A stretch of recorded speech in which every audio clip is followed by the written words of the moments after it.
Good morning to your friends. Hope you are doing well, and welcome on in to a December 2nd. It is Election Day, the 7th Congressional District. Joan, thank God this Tennessee nightmare is almost over. So I'm so tired of it, and I'm sure everybody is. I'm a little over it. Yeah. There's all kinds of conversations that we're going to have today about. There seems to be two schools of thought. There is one school of thought where this is really not going to be all that close, and that this whole conversation that it is a close race is actually manufactured. That's number one. Number two, the other school of thought is that it is actually going to be really close. I think it's going to be a watch this cop out. I think it's going to be both. I do. I think that it's going to be closer than, you would have thought, given the fact that Mark Green and Donald Trump both won by 20-plus points, right? So I think it's going to be closer than that. But I think it's going to be a substantial win for Matt Van Epps. I think he's probably going to win 9, 10, 11 points. I think that's going to be the margin. We'll have to wait and see what happens. We really don't know. Here's what we do know is that you got to get out there and vote if you are in the 7th Congressional District. I want to, you played a piece of audio for me. I don't know if it was in the news at 5, but you played a piece of audio for me. This was Aftyn Behn, and I guess she was on CNN at some point. I mean, she's been kind of sort of all over the place, but she's not really answering a lot of questions. And I do find it interesting that she's running from who she is. Have you noticed this? Oh, yeah. Like she won't answer the question. I mean, yesterday, day before, all these.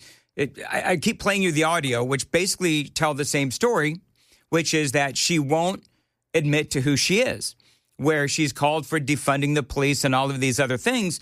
And all she does when she's presented with those questions is, well, I'm so hyper-focused on affordability, I don't want to talk about anything else.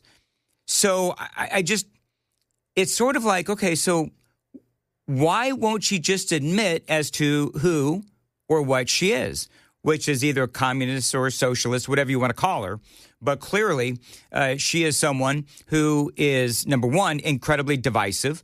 Number two, she hates children. She hates marriage.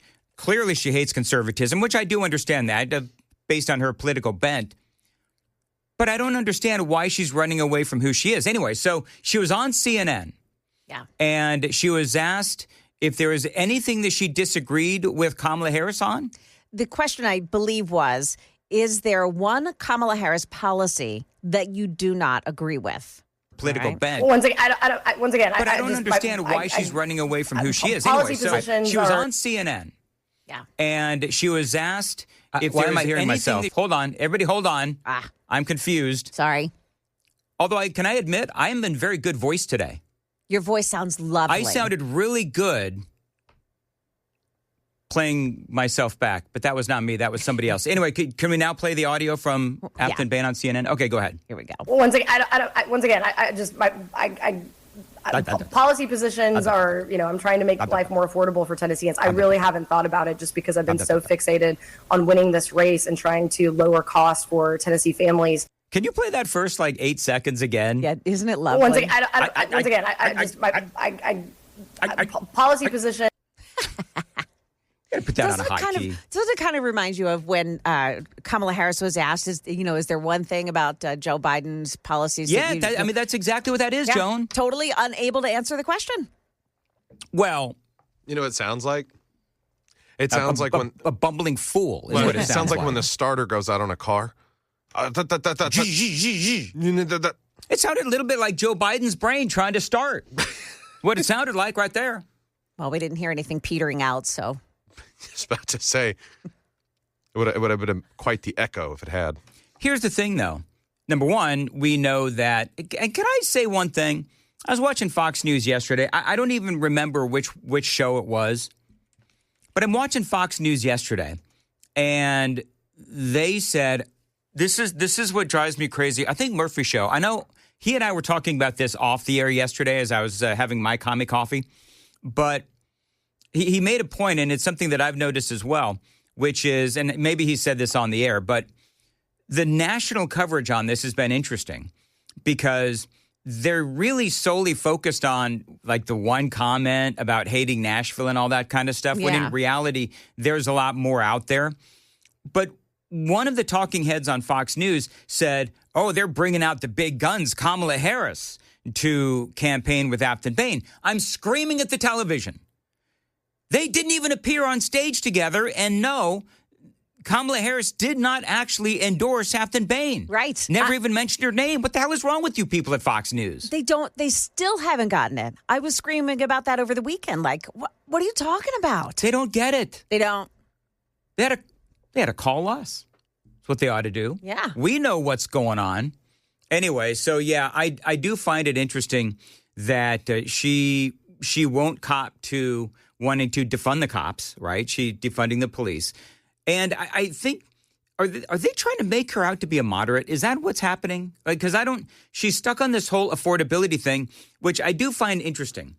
Because one of the things, and I'm going to get into all the audio and everything, but one of the things that's frustrating is her talking point is that Republicans are, looking to destroy health care and they're not looking for solutions on how to reduce the cost of health care. And again, I'm screaming all over the place, and we all have been.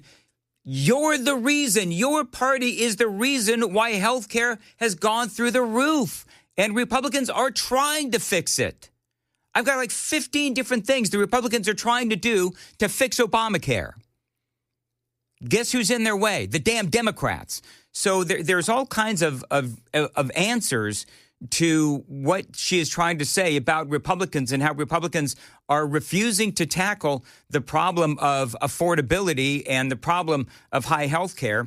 And for the Democrats, this is a self-inflicted wound. I mean, they are the ones, go back to Obama and Obamacare and all that happened back in, 2010. They are the reason why health care is so high. And can we all just be honest as to what they want? They want single payer. They want single payer, government-run health care. That they want to be Canada is what they want. I'm yelling at 5:13 in the morning. I'm sorry. Hey, good news. I had stoked that fire further. Okay. Well, with Canada having universal free health care, as they claim, they've also instituted the MAID program, the Medical Assistance in Dying, in which they encourage people to euthanize themselves. They encourage people to euthanize. Yeah, and so because the healthcare system's so strained, it's easier just to mass euthanize people that don't want to be alive. Well, it's like the death panels. It's like the death panels. So it's like, here's the deal. You've stubbed your toe. Listen, you're 72. You've had a good life. Just take this little pill. There was a veteran. And say your goodbyes. There was a veteran that called their VA system to get a new stair lift in her home. She was paralyzed from the waist down. And they asked if she would think about MAID, Medical Assistance in Dying. Seriously? Someone that served that country. Can I say this? It's one thing if you, think about it yourself, but to have your government say, you know what, I think we're all just better off without you. I mean, I think that's what they want, Joan, is it not? Isn't it what they want? Death cult. Clearly. Oh, yeah, death cult. We keep talking about how the Democrats are a death cult. By the way, so here's the deal. If you're sick, you're a drag on the economy, okay? Listen, you don't feel well, you got a runny nose, just take this pill. You'll feel a lot better. Yeah. Okay, so couple of things. Good news. Number one, a news person actually showed up today. Boy, you guys, I was listening. All the way from Pigeon Forge. Sure. Going, oh, man, what a train wreck. I'm so sorry. Oh, it's not your fault. It's not your fault. I'm not going to throw anybody under the bus, but I will say that it was not Joan's fault that we didn't have a news person. So it's great to have you back today. But also the great news, it's warmer than it was yesterday. And so there was all this conversation about a wintry mix, right? A wintry mix. And so the worry was that with the wintry mix that we would see not as many people going to the polls. But, I mean, we're talking about, I don't know, Joan, what do you have? I've got a high today, sunny and a high of about, 35? Is that what you've got? About that, yeah. Mm-hmm. All right. So that means that we're dealing with, a jacket and some rain. Bring an umbrella and go to the polls and vote in the 7th. And actually, the rain is leaving the area right now. So, pick up a little bit of wind. The roads are dry out. Mm-hmm. It's a perfect day to go vote. It is a perfect day to go vote. All right. So real quick, let's do a check of traffic. So we've got District 7, all these different counties. Benton County, polls open at 8. Cheatham, Davidson County, those open at 7. Decatur, Dixon, you've got Decatur, 8 a.m., Dixon, 7 a.m., Hickman County, 8 a.m. Suffice to say, people know when their polling places open. I think they probably do. Williamson County, you're 7 a.m. Robertson County, that's going to be 7 a.m. Montgomery County, 7 a.m. as well. All polls will close at 7 p.m. I get invited to some watch parties, Joan. Now, everybody knows that I am horrifically antisocial. I will not be going to any watch parties. I'm going home and I'm going to go to bed. So it is my hope that shortly after the polls close at 7, we know who the winner is. What, you got any bold predictions as to how quickly we'll know who the winner is? Oh, I think we'll know very quickly. Yeah? I don't think there's going to be any goofing around with this. Just my thoughts. I mean, do you think it's going to be decisive victory? You know what? Or decisive, I guess decisive victory. Somebody's got to win. Somebody's got to win. And I don't personally. I mean, I know everybody's making a big deal about Aftyn Behn and that Emerson College poll, which I'm not. You weren't here yesterday. You missed Tom Pappert, man. So you weren't here yesterday, Joan, but I had Tom Pappert on from the Tennessee Star. Yes. And they did a deep dive into that poll. And so they oversampled, didn't they? Or undersampled. They undersampled Trump supporters. Yes. Mm-hmm. And they oversampled independents. So bottom line is that they told the Tennessee Star, well, we undersampled Trump supporters because, Trump supporters in other states have not been as present at the polls. They have not been going to the polls as much. Well, okay, but you can't possibly compare the state of New Jersey or the state of Virginia to the state of Tennessee. Right. You simply cannot do that. Yeah, I don't believe that poll. I think it was designed to give Aftyn Behn a boost. Well, I think you're right. I think what they were trying to do was they were trying to turbocharge the excitement on the left. Yes. And I think that is exactly what they did. So I just, like you, Joan, I don't buy the polls. I predict they will call the race at 6:45. Before they even no, they can't do that. No. Not get the percentages counted up, right? They can't give those estimates of calling it at before that closes. I don't think I don't know about being allowed to do that. But exit polling, no. I don't think they're going to do that. Just the counties outside of Davidson, you're going to get. I would predict Bain's going to win the portion of Davidson, probably the portion of Williamson. But once you get to Robertson, Montgomery, Dixon, Decatur, all of that, those people are blue collar areas. They're either going to be clocking out from third shift mid-afternoon and going straight to the polls, or when they get off at 4 or 5 o'clock going straight to the polls. Yeah. The outer counties in the West, I would say would be done first as you work your way east towards Davidson. So Matt Van Epps probably going to get the majority of his ballots in at that point. Okay. You know what? We'll see ultimately what happens. And part of this dynamic, and you may be right. I don't know. Ultimately, a couple of things could happen tonight. Number one, it could be a decisive victory for Matt Van Epps. Here's the question that I would ask. And by the way, I could give a crap about narratives, but it is the reality that we all deal with, certainly in media. And so if Matt Van Epps wins, and it is my hope and it is my belief that he will, so how decisive of a victory does it need to be for the left to, not be able to say, oh, but we were close. Dead red Tennessee, Trump, district up 22, and we cut that in half. In other words, does it really matter the percentages? I mean, the Democrats are going to try any way possible to try to claim victory for the 7th congressional district. So whether it is, Van Epps up by 7, 8, 9, 10, they will claim victory by saying that they cut Trump's lead. I'm going to air quote that, the conservative lead in half, which going into the midterm elections, this is something that they're going to try to, use to turbocharge their movement going into the midterm elections. That's ultimately what they're trying to do. So I see what they're trying to do.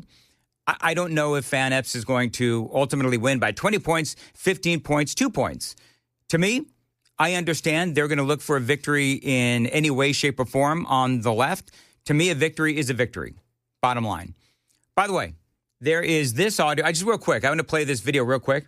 This is you may have heard this one already, but this is Aftyn Behn talking about how she and the Democrats simply cannot work with these people, meaning the Republicans. You cannot work with these people. Working across the aisle has rarely been effective in the last 10 years, okay? So what we need to do is, one, we need to continue organizing external pressure to the Republican supermajority, which is exactly what happened in April when students and teachers came together and voiced their frustration and forced Governor Lee to call a special session.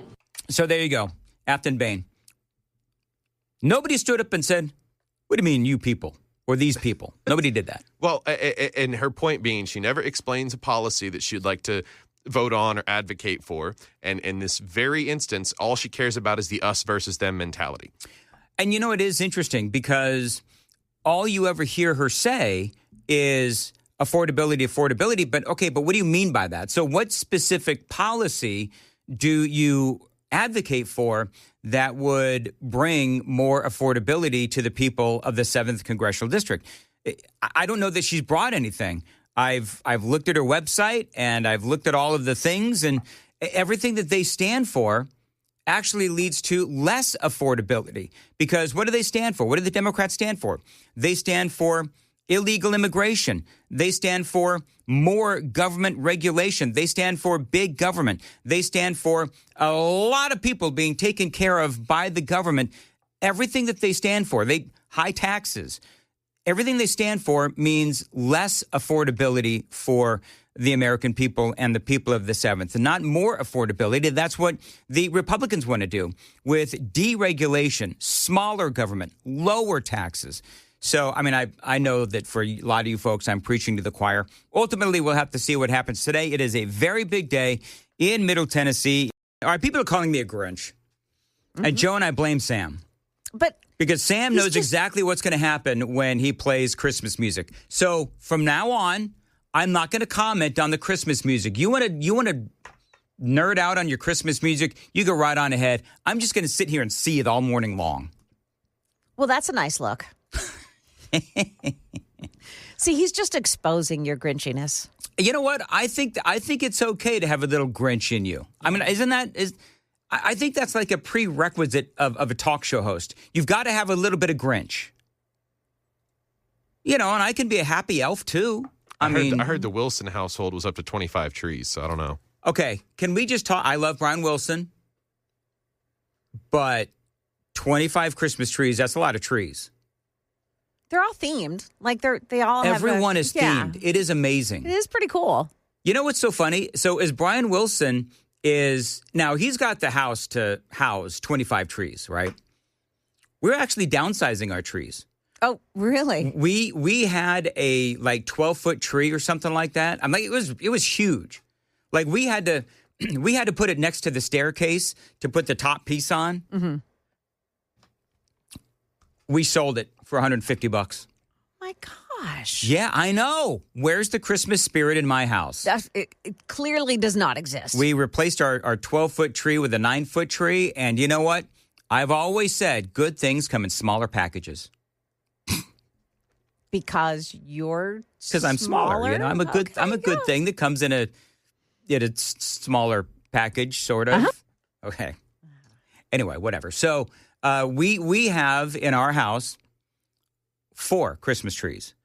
We have one in the dining room, one in the living room. Actually, we got 5. Riker's got one in his room. There's one in the upstairs hallway.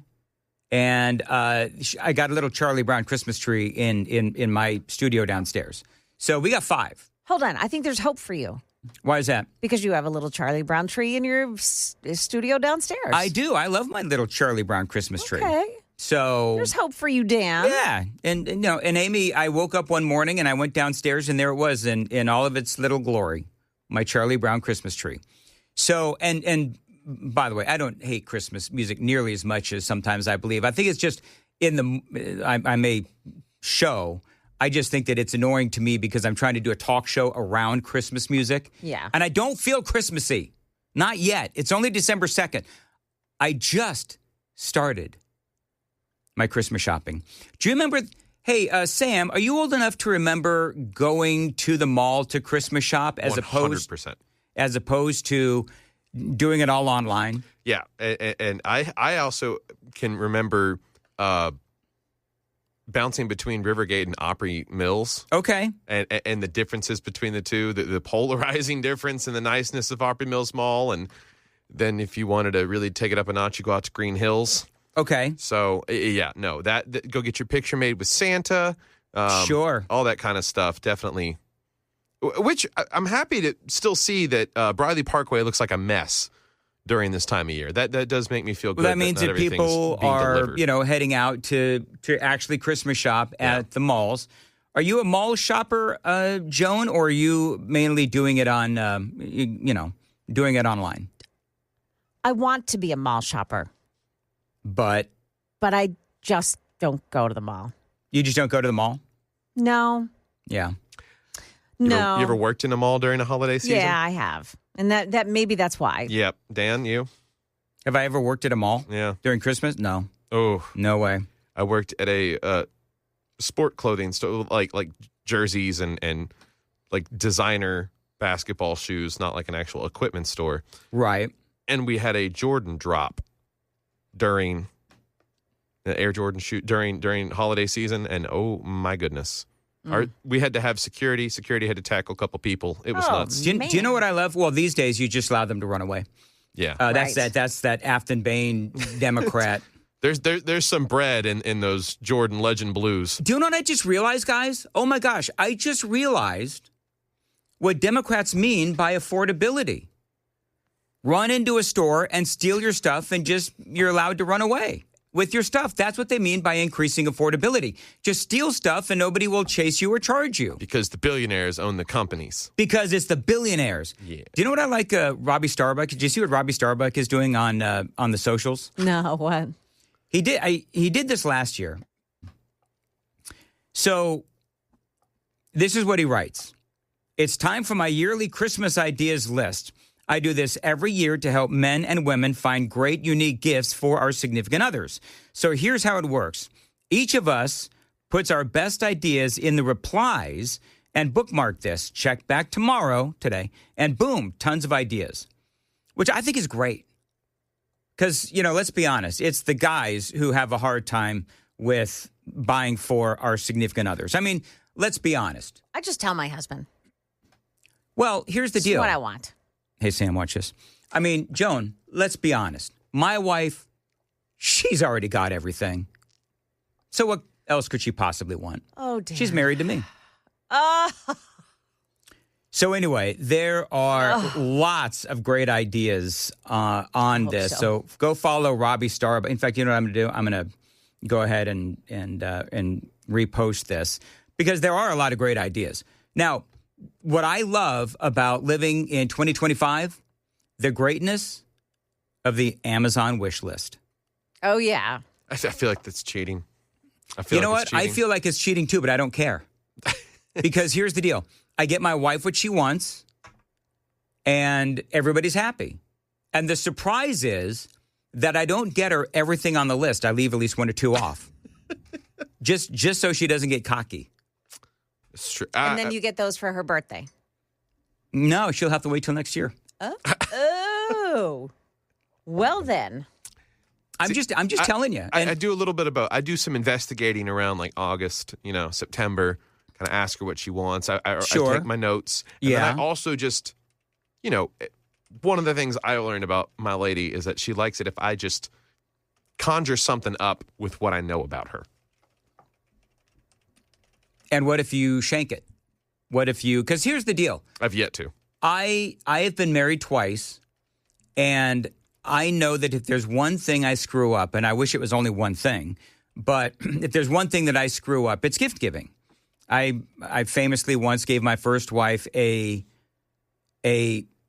Mickey Mouse waffle iron for, I think it was her birthday or an anniversary or something. I think that's kind of cute. I mean, what's wrong with that? Well, apparently everything. Yeah, okay. That's where I learned that you're not supposed to give a woman something that plugs in. Oh, I see. At least that's what I was told. Okay. But see, here's the deal. That's the headline, but the context is we were getting ready for a lovey-dovey trip to Florida. Oh. And Disney World. Yeah. So I thought that it was apropos, but it was not apropos. It was poo-poo, is what I was told. And whatever. So I never got, the first wife, anything that plugged in ever again. Mm-hmm. And now the second wife, Amy, she is okay with things that plug in, which is great. But now with the Amazon wish list, problem solved. So there you go. Does your husband tell you what to get him? No, never. No? Do you feel like that's cheating? Or do you like to be creative, Joan? No, I kind of like, so he likes, for instance, I know he's sleeping right now, so he's not going to hear any of this, but he likes to create potpourri for the house to smell good at Christmas time with like cinnamon and vanilla and stuff like that. So I got him one of those pots that sits on the stove. Yes. And it can make the house smell really good. Because okay. So he likes creating new ones, and I thought that would be a good way to do that. He likes to listen to Christmas music on his on a little speaker that Bluetooth from his phone. Yep, so I got him a new one of those. Okay. It's just stuff like that I know he likes and he will appreciate. Do you do budgets? Nah. Like nothing over, like you cumulatively, you can't go over a certain amount? No, because I know that the diamond earrings that I asked for are going to cost a lot more than those two things that I just bought for him. Wow. Yeah. Okay. We flip flop in my house. I started that because one year I kind of knocked it out of the park. Got her a diamond necklace. Got her a Galaxy watch. What did you do wrong in the year? Nothing. Mm-hmm. Made too much money that one year, that one time, and then nothing since. So now we've got an interesting dynamic in my house because I got socks that year. We have like second marriage, right? So there's all kinds of little dynamics. Yeah. Where like my money, her money, our money, right?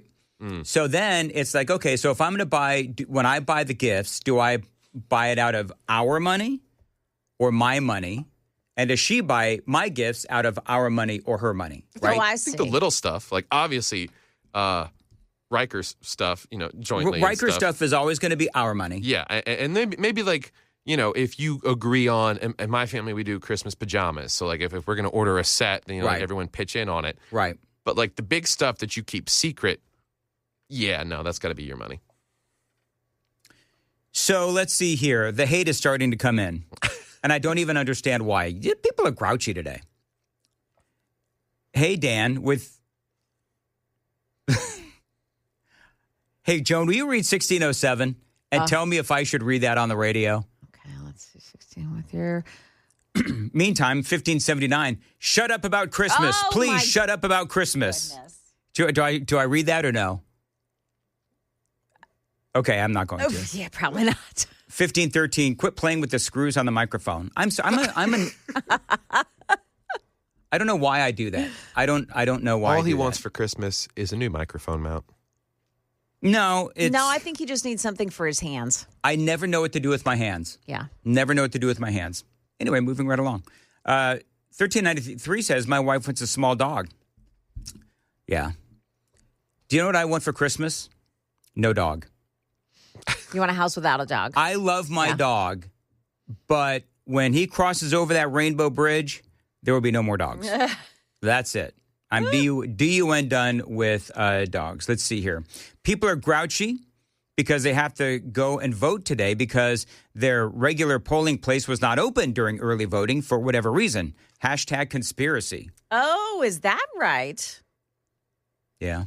64.99. I'm working in an apartment complex and I'm sick of putting up 12-foot Christmas trees. We have to put up 3. Wow. 3 12-foot Christmas trees. Do you guys have, how many Christmas trees did you say you have, Joan? Oh, we have one. Just one? Yeah. All right. Scrooge. How about you, Sam? How many Christmas trees?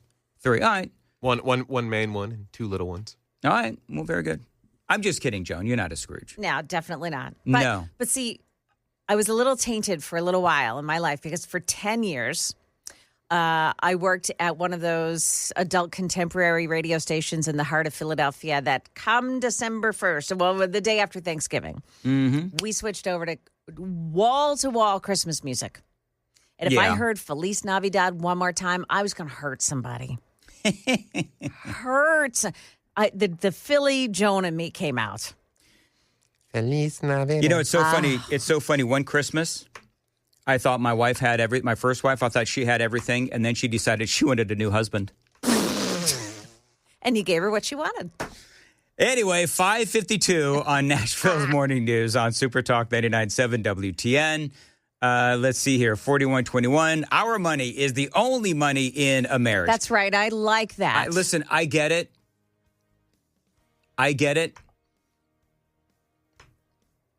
But he's jaded from having been raked over the coals. Did I do that well? You did. Okay. Let me tell you something. Divorce was tough on yours truly, and that's all I'm going to say. Anyway, moving right along. Why do we always go south on this show?